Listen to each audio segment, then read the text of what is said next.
जूलियर students, आज मैं एक छोटा सा टॉपिक लेके आपके पास आई हूँ और वो है प्रॉब्लम्स ऑफ अर्बन सेटलमेंट। कल तक हमने बहुत सारे प्रॉब्लम्स को देखा है, खास करके रूरल जो सेटलमेंट है उसमें क्या क्या प्रॉब्लम्स आते हैं, किस तरीके से उसको हम मुकाबला कर सकते हैं, कैसे हम उसको आगे जाके उसको ख़त्म कर सकते हैं, वो भी हमने देखा था। उसके बाद हमने अर्बन सेटलमेंट को देखा, जहाँ पे हमने बहुत किस्म की अर्बन सेटलमेंट किस तरीके से तैयार होते हैं, उसका क्लासिफिकेशंस, उसकी टाइप्स, फॉर्म्स, सब कुछ हमने देखा है। आज हम देखेंगे अर्बन सेटलमेंट में कौन सी प्रॉब्लम्स हमें फेस करना पड़ते हैं, और ख़ास करके ये प्रॉब्लम जो है डेवलपिंग कंट्रीज़ में सबसे ज़्यादा दिखाई देते हैं। और इस डेवलपिंग कंट्रीज़ में जब रूरल सेटलमेंट से कोई भी अर्बन सेटलमेंट में दाखिल होते हैं, सबसे पहले जो प्रॉब्लम सामने आ जाते हैं वो है इकोनॉमिक प्रॉब्लम, या जिसको हम बोलेंगे ऑक्यूपेशनल प्रॉब्लम। ज़्यादातर ऐसे ही होते हैं जो रूरल सेक्टर से अर्बन सेक्टर में पहुंचते हैं, वो ज़्यादातर अनस्किल्ड होते हैं या सेमी स्किल्ड होते हैं, लेकिन अर्बन सेटलमेंट के लिए सबसे ज़्यादा स्किल्ड पर्सन हमें ज़रूरत होते हैं। तो ये अनस्किल्ड या सेमी स्किल्ड जो रूरल एरिया से अर्बन एरिया में पहुंचते हैं, तो तब जाके उनको ये अनएम्प्लॉयमेंट की शिकार बनना पड़ते हैं, और साथ साथ में उनकी इकोनॉमिक प्रॉब्लम भी शुरू हो जाते हैं, और उसके साथ साथ उनकी रहने का तरीका भी बदल जाते हैं, क्योंकि बिल्कुल रूरल से एक आके अर्बन सेटलमेंट में जब वो बसते हैं तो उनके पास एकदम उसी हिसाब से रहने का हालत नहीं होता है। ना उनके पास इकोनॉमिकली वो लोग सफिशिएंट होते हैं, ना उनके पास कोई बेटर लिविंग स्टैंडर्ड्स होते हैं, कुछ भी नहीं होते। तो तब जाके उनको एक बुरे हालत की सामना करना पड़ते हैं। तो उस हालत में सबसे ज़्यादा पहले जो दिखाई देते हैं कि इंफ्रास्ट्रक्चर, बिल्डिंग इंफ्रास्ट्रक्चर जो होते हैं उसमें जाके कमियां सबसे शुरू हो जाती हैं, क्योंकि एक तो पॉपुलेशन अर्बन एरिया में बढ़ते ही जा रहे हैं, दूसरे उस एरिया में या अर्बन एरिया में उनकी रहने के लिए कोई जगह नहीं हो रहा है, वो स्कैटर्ड हो जाते हैं या जगह जगह पे स्लम एरिया बना लेते हैं, जिसको हम झोपड़ी बोलते हैं। उस एरिया में वो रहना शुरू करते हैं, वहाँ पे ना उनके पास कोई फैसिलिटीज़ होते हैं, ना उनके पास खाने पीने का कोई सामान होते हैं, ना पानी का सप्लाई होते हैं, कुछ भी नहीं होते, लेकिन उसमें सिर्फ अपना सार छुपाने की एक बंदोबस्त करके उनको रहना पड़ते हैं। ये सबसे बड़े प्रॉब्लम अर्बन सेटलमेंट में दिखाई देते हैं, और हर एक अर्बन सेटलमेंट में हर एक गवर्नमेंट को इसी प्रॉब्लम का ही सबसे पहले उसको सामना करना पड़ते हैं, क्योंकि यहाँ पे स्क्वाटर्ड सेटल्ड सबसे ज़्यादा होते हैं। स्क्वाटर्ड सेटल्ड हो गए इलीगल सेटलमेंट, मीन्स जहाँ पे गवर्नमेंट ने कोई भी अलॉटमेंट नहीं किया है ज़मीन, लेकिन वहाँ पे वो लोग ज़मीन को पा करके कुछ छोटे छोटे झोपड़ी बना के या टेंट डाल के या कुछ करके जस्ट अपना साथ छुपाने का हालत कर लेते हैं, और यही हर एक चीज़ को आगे जाके और भी ज़्यादा प्रॉब्लम्स को सामने लेके आ जाते हैं। तो उस हिसाब से पूरी एशिया पैसिफिक एरिया में जो हम देखते हैं, कम से कम 60% ऐसा ही सेटलमेंट सबसे ज़्यादा दिखाई देते हैं। आज हम इसी हिसाब से ही कौन सी प्रॉब्लम हमेशा अर्बन सेटलमेंट में developing countries, mainly developing countries को फेस करना पड़ते हैं, आज हम वो देखेंगे। तो मेरा सबसे पहला जो पॉइंट आ जाते हैं वो है शॉर्टेज ऑफ हाउसिंग।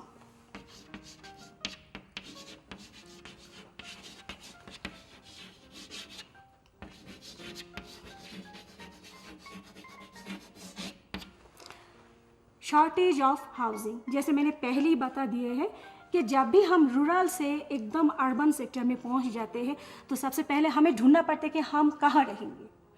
तब हमें ये दिमाग में नहीं आते क्या वहाँ पे मेरे पास पानी होगा पीने के लिए, या मेरे पास खाने पीने का कुछ होगा, या जहाँ पे मैं जा रही हूँ क्या वो मेरे लिए ठीक है, क्या वो सोसाइटी अच्छे है। हम वो नहीं देखते, हम सबसे पहले यही देखते कि मुझे जैसे हो सके उस एरिया में बसना है, कहीं से मुझे एक रूम मिलना चाहिए या छात मिलना चाहिए जहाँ पे मैं रह सकूँ। और ऐसी हालत में क्या हो जाते, पॉपुलेशन तो बढ़ रहा है लेकिन हाउसिंग सिस्टम तो और नहीं बढ़ रहा है, वो तो एक ही जगह पे रुका हुआ है। और उनको रहने के लिए जो सिस्टम होना चाहिए अर्बन सेटलमेंट पे वो डेवलप्ड हो नहीं पाते हैं ना। गवर्नमेंट उस हिसाब से एकदम से शुरू कर सकते हैं, है ना। इट्स अ प्लान ना, ये बहुत बड़े प्लान होते हैं, ये एक बार में आपके पास नहीं आएगा, एक बार में जाके आपको सब कुछ नहीं मिलेगा। तो इसीलिए उस हालत में उनको ये हाउसिंग का शॉर्टेज शुरू हो जाते हैं, और वो हाउसिंग शॉर्टेज में ही सबसे मुश्किल जो सामने आ जाते हैं यही झोपड़ी, या जिसको हम बोलते हैं स्लम एरिया। और स्लम एरिया आपको खुद मालूम है, जब भी आप लद्दाख में तो ऐसे स्लम एरिया कुछ भी दिखाई नहीं देते, क्योंकि यहाँ पे ऐसी शॉर्टेज नहीं है, हाउसिंग शॉर्टेज नहीं है, और यहाँ से बाहर से भी कोई यहाँ पे नहीं आते।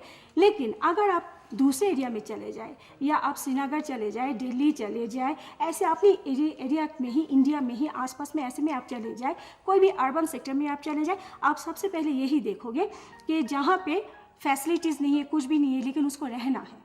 कैसे रहेंगे, किस तरीके से रहेंगे, लेकिन उसके रहने का तरीका इस तरीके से ही होते हैं। छोटे से एक टेंट पे या झोपड़ी में वो रह जाता है, और क्योंकि उसके पास और कुछ फैसिलिटीज़ नहीं है, मगर उसमें ही वो अपना छोटे फैसिलिटीज़ को ही वो लेने का कोशिश करते हैं, जो इलीगल भी है और रहने का तरीका भी इलीगल है। दूसरे बात हम आ जाते हैं अनएम्प्लॉयड।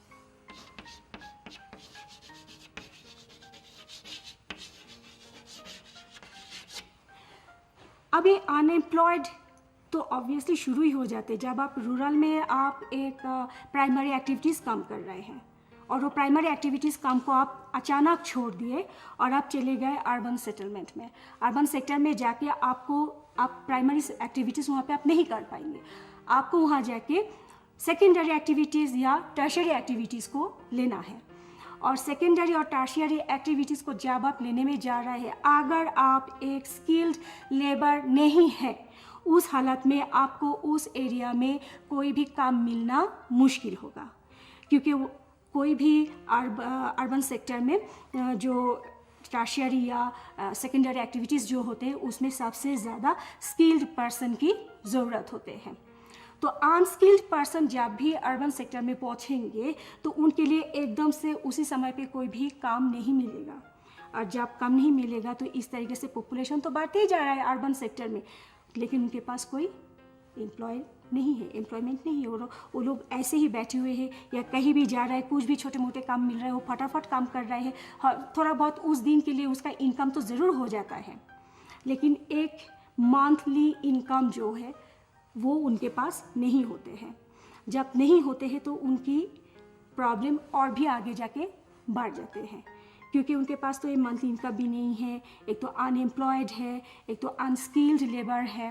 तो जस्ट आपने जब वो सोचते कि ना मुझे एक बेटर लिविंग स्टैंडर्ड चाहिए, वो सोच के वो अर्बन सेक्टर में पहुंच रहे हैं, लेकिन ये सारे जब उसको नहीं मिल रहे हैं तो तब जाके उसको और भी ज़्यादा उस अर्बन सेक्टर में प्रॉब्लम फेस करना पड़ते।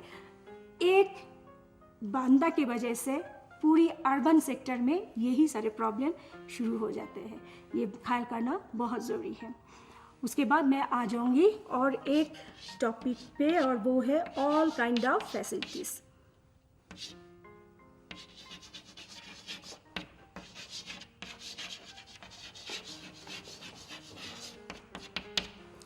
All kind of facilities, all kind of facilities मतलब इसमें बहुत सारे चीज़ आ जाते हैं। एक आ जाते हैं सोशल,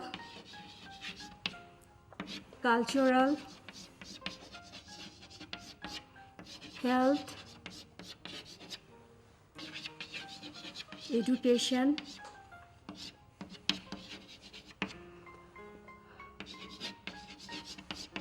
वेस्ट डिस्पोजल,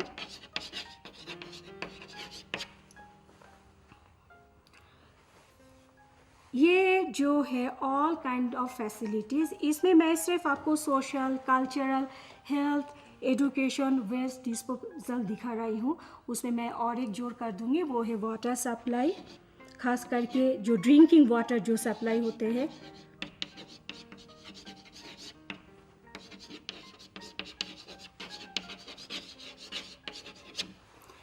ये हर एक चीज़ ऑल काइंड ऑफ फैसिलिटीज़ में मैं जोड़ना चाहूँगी, जहाँ पे ये सारे लैक होते, मीन्स इसमें बिल्कुल दिखाई नहीं देते हैं।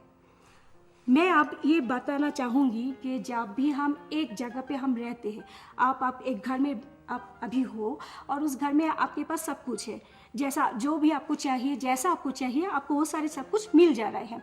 आपको अगर मैं अब उठा के जम्मू में फेंक दूँ तो आपका हालत क्या होगा? सबसे पहले आपकी जो सार छुपाने के लिए जो रूफ चाहिए वो छाद आपको ढूंढना है। जब छाद आपको ठीक तरीके से नहीं मिलेगा तो कहीं एक कोने में कुछ सो के बैठने का एक जगह आपको बनाना पड़ेगा, है कि नहीं? वो होने के बाद तब आप सोचोगे कि अब मुझे नौकरी या काम कहीं कुछ भी मिल जाए तो मैं काम करूँगा। लेकिन आपके पास ऐसा कुछ भी नहीं मिल रहा है क्योंकि आप एक अनस्किल्ड लेबर हो। लेकिन तब भी आपको हाँ चलो रिक्शा चला लो या टेम्पू चला लो, चलो आप खुद अपना एक डे बाय डे का एक आप इनकम का आप एक तैयार कर लिए हैं। उसके बाद आपका ये सारे प्रॉब्लम सामने आना शुरू होगा। सबसे पहला प्रॉब्लम आएंगे सोशल। क्यों? क्योंकि आप जो सोसाइटी से बिलोंग करते हो, जब आप अपना सोसाइटी छोड़ के दूसरे सोसाइटी में जाओगे उस सोसाइटी के साथ एडजस्ट करना मुश्किल हो जाते हैं। ये सबसे बड़ी बात होते हैं क्योंकि उस सोसाइटी का रूल्स रेगुलेशंस और हमारी सोसाइटी का रूल्स रेगुलेशंस बिल्कुल अलग होते हैं। जैसे आप यहाँ पे रहते हो वैसी हालत में आप वहाँ पे नहीं रह सकते, उनके हिसाब से आपको रहना पड़ेगा। जब उनके हिसाब से हम रहने में जाते हैं तो तब जाके हमारे ये कॉन्फ्लिक्ट शुरू हो जाते हैं। तो सोसाइटी बहुत बड़ी काम करते हैं अर्बन सेक्टर में। और प्रॉब्लम ये भी होता है कि क्योंकि वहाँ पे सिर्फ आपके लिए आपका एक सोसाइटी नहीं होते, वहाँ पे हर एक किस्म की सोसाइटी होते हैं, हर एक किस्म के आदमी होते हैं वहाँ पे, और वहाँ पे अलग अलग टाइप की सिस्टम होते हैं। वो सिस्टम को अगर आप साथ में नहीं चल पाए तो आपको वहाँ पे रहना मुश्किल होगा। दूसरे आ जाता है कल्चरल। हम यहाँ पे लद्दाखी में बात करते हैं, लद्दाखी सिस्टम में हम रहते हैं। हमारी खाने पीने का तरीका बिल्कुल अलग सा है। बाकी इंडिया में जो जितने ट्राइब्स हो या जो भी जगह हो, मतलब उनके साथ हमारा बिल्कुल मिलता ही नहीं है। कोई कुछ मिलना जुलना चीज़ है ही नहीं है, कल्चरल में हो या किसी चीज़ों में हो। लेकिन जब आप ऐसे ही एक अर्बन सेक्टर में चले जाओगे तो आपके साथ यही कल्चरल सेम जो मिलते हैं ऐसे आपको नहीं मिलेगा। तो आपको वहाँ पे रहना मुश्किल होगा। आप क्या चाहते हो, किस तरीके से रहना चाहते हो, तो वो बाकी जो सोसाइटी में बाकी का जो कल्चर जो है वो आपके साथ नहीं मिलेगा। तो ये कॉन्फ्लिक्ट और भी सामने आ जाते जिसमें मुश्किल हो जाते हैं वहाँ पे रहना, वहाँ पे काम करना, वहाँ पे किस तरीके से आपको चलना है। ये सारे एक मतलब एक साइड बाय साइड चलना बहुत मुश्किल हो जाते हैं। फिर उसके बाद आ जाता है हेल्थ। क्योंकि आप ऐसी एक जगह पे रह रहे हैं that is a slum area, है ना। तो स्लम एरिया में हेल्थ फैसिलिटीज़ बिल्कुल नहीं होता है। ज़्यादातर यहाँ पे जो होते हैं छोटे छोटे, शायद गवर्नमेंट क्लिनिक हो भी सकता है या ना भी हो सकता है। तो उस हालत में अगर आप बीमार पड़ जाए, आपके पास पैसे नहीं है, कुछ भी नहीं है, हाँ आपको हॉस्पिटल जाना है, आपको बेटर एक हेल्थ कंडीशन में आना है, आपको डॉक्टर चाहिए, लेकिन आप प्रोवाइड नहीं कर पा रहे हैं। क्यों नहीं कर पा रहे हैं? क्योंकि अर्बन सेक्टर में ये सारे प्रॉब्लम्स आएंगे क्योंकि वहाँ पे जब पॉपुलेशन बढ़ते जाएगा लेकिन आपके पास ये सारी फैसिलिटीज़ नहीं होगा, तो इस लैक ऑफ फैसिलिटीज़ आपको सामना करना पड़ेगा। उसके बाद आ जाता है एजुकेशन। एक अच्छे स्कूल नहीं है जहाँ पे आप आपके बच्चे को आप पढ़ा सके, एक अच्छे कॉलेज नहीं है जहाँ पे आप खुद जा सके पढ़ने के लिए, कोई अच्छे यूनिवर्सिटी नहीं है जहाँ पे आप अपना हायर एजुकेशन को आके लेके जा सके। तो उस हालत में आप क्या करेंगे? क्योंकि वहाँ पे फैसिलिटीज़ ही नहीं है। तो आपको तब सोचना है कि हाँ मुझे ये सारे जब नहीं है तो मेरा बेटर लिविंग स्टैंडर्ड कहाँ से आएगा। तो वो सोच के आपको फिर जगह चेंज करना है, फिर एक अर्बन सेक्टर छोड़ के और दूसरे एक अर्बन सेक्टर में आप जाना चाहेंगे, है कि नहीं। तो इसीलिए जितने पॉपुलेशन बढ़ते जाएगा उतना आपकी फैसिलिटीज़ कम होते जाएंगे। तो ये आपको सोचना ज़रूरी है कि क्या हम इस तरीके से दूसरे सेक्टर में, अर्बन सेक्टर में जाना चाहेंगे कि या एक जगह पे बैठ के एक ही फैसिलिटीज़ को अच्छी तरीके से आप लेंगे। ये सोचने की बात है। उसके बाद मैं चली जाऊंगी वेस्ट डिस्पोजल में। स्लम एरिया है, कहीं भी गंदा आप फेंक रहे हैं, एनवायरनमेंट पॉल्यूट हो रहा है, गंदे हो जा रहा है, डिस्पोज करने का कोई सिस्टम ही नहीं है। और उसमें ऑब्वियसली आपकी हेल्थ भी ख़त्म हो रहा है, ख़राब हो रहा है, बहुत आगे पीछे बहुत डिजीज़ आपको हो रहा है। आप ना, एक तो आपके पास अच्छी तरीके से रहने का जगह है, ना आपके पास कोई अच्छे कुछ एम्प्लॉय है कि आप एम्प्लॉयड है कि आपको एक अच्छे इनकम हो रहा है जहाँ से आप अपने खाना पीना या हम जो भी बोले मत एक अच्छे स्टैंडर्ड में आप नहीं जी पा रहे हैं। ऊपर से आपके पास वेस्ट डिस्पोजल का कोई सिस्टम ही नहीं है, कहीं भी गंदे फेंक रहे हैं और वहाँ से आपका डिजीज़ हो रहा है। तो आप खुद सोचिए कि ऐसे अर्बन सेटलमेंट हमारे लिए कितना प्रॉब्लम खड़ा कर सकते हैं और कितना प्रॉब्लम को हमें फेस करना पड़ते हैं। उसके बाद मैं चले जाऊँगी ड्रिंकिंग वाटर सप्लाई। तो जहाँ पे जैसे मैंने पहले बताया कि पूरे एशिया पैसिफिक एरिया में 60% जो है इलीगल तरीक़ा से रहते हैं, जहाँ पे गवर्नमेंट हमें ज़मीन नहीं दी या हमारे नाम पे भी नहीं है, लेकिन हम वहाँ पे झोपड़ी बनाकर बैठ गए हैं। ऐसी एरिया में ये ड्रिंकिंग वाटर सप्लाई आएंगे कहाँ से, है ना? ये सोचने की बात है। तो तब क्या होते हैं, जब आपके पास पानी नहीं है, कुछ भी नहीं है, आपकी रहने का तरीका ही बदल गया है, तो ये सारे प्रॉब्लम तो जब ये आते जाएगा, लेकिन आप रहने का आपका तरीका नहीं होगा, आप नहीं रह पाएंगे वहाँ पे।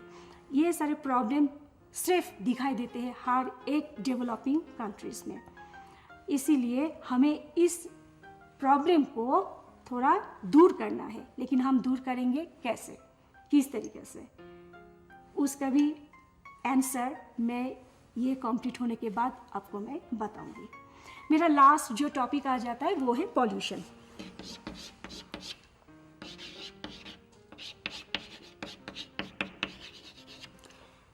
पॉल्यूशन में ये तो सबसे ज़्यादा पॉल्यूशन होंगे, पॉल्यूटेड एरिया होंगे जहाँ पे आपकी ये सारी चीज़ है ही नहीं, पूरे लैक ऑफ फैसिलिटीज़, तो आपको ये पॉल्यूशन तो होना ही होना। यहाँ पे आपके वाटर बॉर्न डिजीज़ होंगे, एयर बॉर्न डिजीज़ होंगे, और सिर्फ डिजीज़ तो नहीं है, साथ साथ में आपके एनवायरनमेंट भी ख़त्म हो रहा है, ख़राब हो जा रहा है एनवायरनमेंट। आपकी वाटर जो पॉल्यूट है वो भी हो रहा है, एयर पॉल्यूट हो रहा है, क्योंकि आपको जगह नहीं है, पानी डंप हो रहा है। ऐसी एरिया में आपको रहना है, ऐसी जगह आपका पानी जहाँ से भी जो भी से मतलब थोड़ा बहुत जो सप्लाई हो रहा है वो सारे ख़त्म हो रहा है, पॉल्यूट हो रहा है, ख़राब हो जा रहा है। एयर पॉल्यूट हो रहा है क्योंकि आपको डिस्पोज करने के लिए कुछ है नहीं, वेस्ट डिस्पोज आप कहाँ करेंगे, करने का जगह ही नहीं है। तो उस हालत में क्या होगा, एयर पॉल्यूशन होंगे। तो ये सारे चीज़ को, एनवायरनमेंट को क्या करेंगे, बिल्कुल ख़राब कर देंगे। और जो एरिया में एनवायरनमेंट ख़राब हो जाते हैं वो एरिया बिल्कुल रहने का लायक ही नहीं रहते हैं। तो ये सोचने की बात है, क्या सिर्फ हम रूरल से अर्बन जाना पसंद करेंगे या रूरल में बैठकर भी हम फैसिलिटीज़ को ले सकते हैं, या किस तरीके से हम आगे बढ़ सकते हैं वो हम देखेंगे। तो ये था हमारी प्रॉब्लम्स ऑफ अर्बन सेटलमेंट। मैं एक क्वेश्चन आपके पास रखा था और वो है कि जब रूरल सेक्टर से हम अर्बन सेक्टर में पहुंचते हैं, ये जो प्रॉब्लम हम फेस कर रहे हैं, किस तरीके से हम ये प्रॉब्लम को अपने तरफ से, अपने लेवल में हम इसको ख़त्म कर सकें। टाउन या सिटी और रूरल सेटलमेंट ये तीनों मिलके एक काम करते हैं, और वो है, उसका काम होते हैं गुड्स, रिसोर्स और कंस्ट्रक्शन। ये तीनों मिलके यही काम करते हैं, और ये तीनों को अगर हम रूरल सेक्टर में अच्छी तरीके से चला सके तो हमारे लिए रूरल सेक्टर से अर्बन सेक्टर जाने की ज़रूरत ही नहीं होते हैं। हम हमारी जगह पर बैठकर ही हर एक फैसिलिटीज़ को अगर हम सही तरीके से ले सके तो हमें अर्बन सेक्टर में जाके सेम फैसिलिटीज़ को लेने की कोई मतलब नहीं रहते हैं। इसलिए वो प्रॉब्लम फेस ना करें, इसीलिए अपने जगह पर बैठ के हम जहाँ पे रहे, चाहे वो रूरल सेक्टर में रहे चाहे या हम अर्बन सेक्टर में रहे, लेकिन हम अपने जगह पे बैठ के दोनों सेक्टर को हम इस तरीके से बैलेंसिंग में रख के चल सकते हैं, जिसमें हमारी सोशियो कल्चर से लेकर इकोनॉमिक फैसिलिटी से लेके एनवायरनमेंट लेके सब कुछ बैलेंस में ही रहेगा। तो ऐसे टाइप के बहुत सारे क्वेश्चन आपके पास आएंगे आगे जाके, लेकिन मैं आपको सबसे पहले ये बताना चाहूँगी, जो आपके पास टेक्सचुअल क्वेश्चंस हैं, आप प्लीज़ उन सब क्वेश्चंस को देखें अच्छी तरीके से, जैसे मैंने पिछले 2-3 एपिसोड से आपके साथ ह्यूमन सेटलमेंट के बारे में बहुत सारे मैंने टॉपिक के बारे में आपसे बात किया है, और उन सारी चीज़ों को आप अच्छी तरह से ध्यान से देखिए और अपना जो टेक्सचुअल क्वेश्चंस जो है उसको भी आप देखें, क्योंकि वहाँ से भी क्वेश्चन आते हैं और कुछ क्वेश्चन टॉपिक वाइज आते हैं जो आपकी टेक्सचुअल क्वेश्चंस में नहीं है।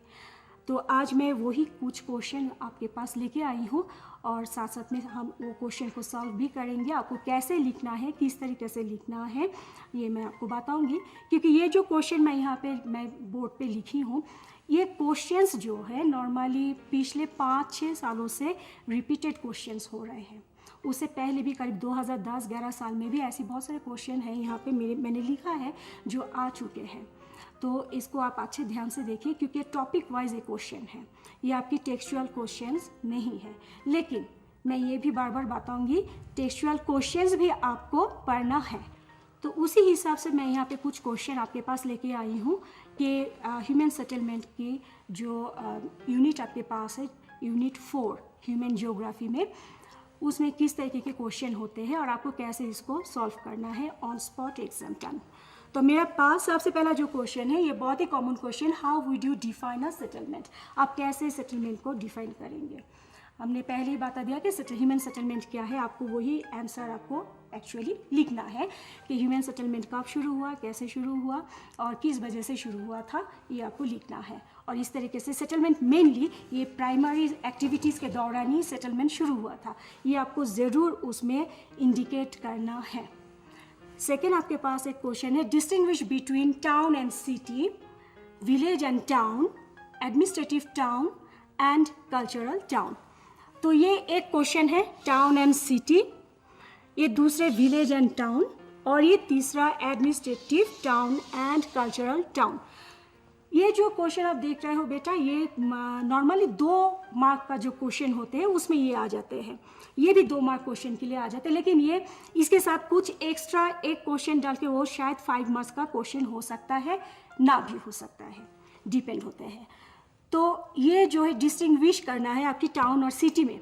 सबसे पहले टाउन क्या है, सिटी क्या है, ये आपको लिखना है। उसके बाद पॉपुलेशन साइज के हिसाब से टाउन में कितना होते हैं और सिटी में कितना होते हैं। उसके बाद आपको ये लिखना है कि थर्डली जो आ जाते हैं पॉइंट, उसमें आपको ये लिखना है कि टाउन में आपको कितना ऑक्यूपेशन वाइज वो कैसा होंगे, फैसिलिटीज़ क्या होंगे, और सिटी में भी क्या होंगे, वो आपको डिफाइन करके दिखाना है। सो 3 या 4 points is enough for this kind of distinguish. फिर उसके बाद आपके पास विलेज और टाउन आ जाते हैं। विलेज क्या है और टाउन क्या है, ये आपको लिखना है। ये किस तरीके का सेटलमेंट है, ये आपको मेंशन करना बहुत ज़रूरी है। फिर उसके बाद सेम एज पॉपुलेशन साइज के बारे में दोनों की तरफ से लिखना है। फिर उसके बाद ऑक्यूपेशनल स्ट्रक्चर के हिसाब से किस तरीके से इकोनॉमिक फैसिलिटीज़ से लेके वो आपको लिखना है। और लास्ट जो है इसमें आपको कुछ एग्जांपल्स देना है कि विलेज में कैसा होंगे, किस मतलब आपका नाम इसमें मेनली आपको लिखना है। और उसके साथ साथ टाउन में भी कौन सी एरिया टाउन के अंडर में आ जाते हैं, उसकी नाम, उस शहर की नाम आपको लिखना ज़रूरी है। सेम एज एडमिनिस्ट्रेटिव टाउन और कल्चरल टाउन, ये दोनों में भी आपको लिखना है कि एडमिनिस्ट्रेटिव क्या होंगे और कल्चरल टाउन क्या होंगे। फिर उसके बाद और एक क्वेश्चन आ जाते हैं, what are the basis of classifying settlement. ये तो आपको मालूम ही पड़ गया कि सेटलमेंट की क्लासिफाइड आपको लिखना है। और उसके बाद what are the rural and urban settlement, mention their characteristics. इन दोनों की आपकी रूरल या अर्बन ये अलग अलग सा आ सकते हैं, मैं यहाँ पे ऑब्लिक डाल देती हूँ, या रूरल सेटलमेंट आ सकते हैं या नहीं तो अर्बन सेटलमेंट आ सकते हैं, और उसकी कैरेक्टर क्या हो सकते हैं इसमें और एक क्वेश्चन मैं दे दूँगी। इसकी टाइप हो सकते हैं या इसकी क्राइटेरिया हो सकते हैं। तो ये सारे आपको उस हिसाब से लिखना है। तो बेटा मेरे ख्याल में ये बहुत काफ़ी है आपकी चैप्टर सेटलमेंट के बारे में। और ये जो सेटलमेंट मैंने आपको पढ़ा है, प्लीज़ आप याद रखना, ये आपकी वर्ल्ड सेटलमेंट। सो कोई भी क्वेश्चन में अगर क्वेश्चन के लास्ट में ऑफ द वर्ल्ड और इन द वर्ल्ड हो, so you have to look forward this chapter. आपको इस चैप्टर के हिसाब से आपको क्वेश्चन को